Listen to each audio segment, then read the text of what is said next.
1913. Zurich, Switzerland. A man sat alone at his desk. He was one of the most respected psychiatrists in the world, and he was terrified.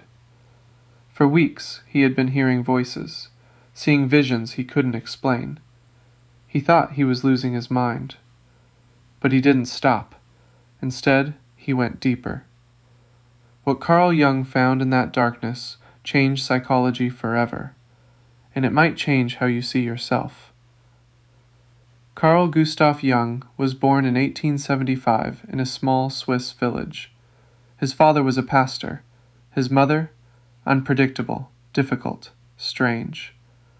From childhood, Jung felt like he had two selves. He never forgot that feeling. By his 30s, he was Sigmund Freud's most prized student. Freud called him his crown prince, the man who would carry psychoanalysis into the future. Then Jung started asking questions Freud didn't want to answer, about ancient myths, about symbols that appeared in every culture on Earth, about something deeper than childhood trauma. Freud was furious. Their friendship ended. Their professional partnership, over. And Jung went to work on the most dangerous question in all of psychology. Who are we, really, beneath everything we've been told to be? Rule number 1, know your shadow.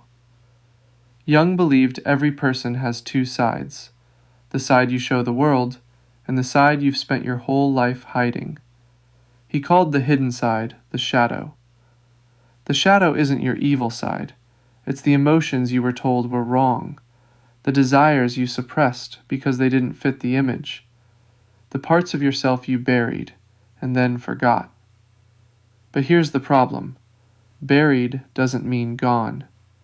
Your shadow goes underground, and from underground, it controls you. How do you find it? Pay attention to what triggers you in other people, the traits that make your jaw clench, the behaviors that make you react.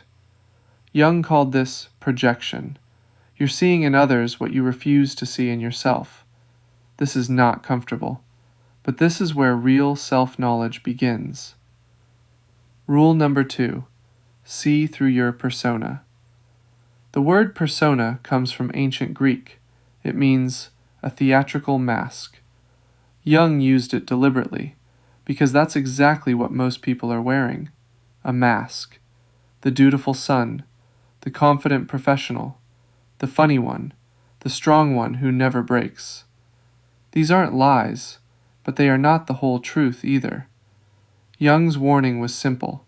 You need a persona. It helps you function in the world. The danger is when you forget you're wearing one. This is why so many successful people feel completely hollow. They built the perfect persona. They got everything it was designed to win. The money, the status, the respect, and it still doesn't feel like enough, because they were never there to receive it. Only the mask was. Ask yourself honestly, when was the last time you were completely yourself? No audience, no image to protect, no performance. That person, the one who shows up when all the pressure is gone, that is who Jung wants you to find. Rule number 3, walk the path of individuation. This is the deepest one, and it is the one most people never even reach. Individuation is Jung's word for a lifelong process, the process of becoming who you actually are, not who your parents needed you to be, not the version built by fear, not the self assembled by trauma, pressure, or other people's expectations, your actual self. Jung believed every human being has a center.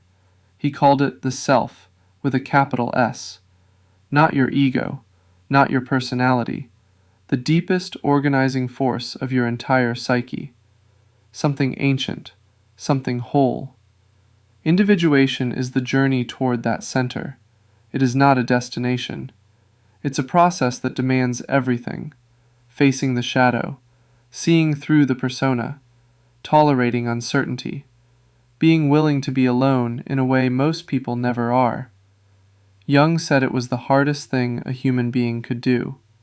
But here is what waits on the other side: not perfection, wholeness, a life that actually fits you, relationships that feel real, a sense of purpose that doesn't come from outside validation, but from something inside you that simply knows this is right. Carl Jung spent his entire life studying the human mind, and he came to one conclusion: most people never know who they actually are. They know their habits, their opinions, their fears, but not themselves.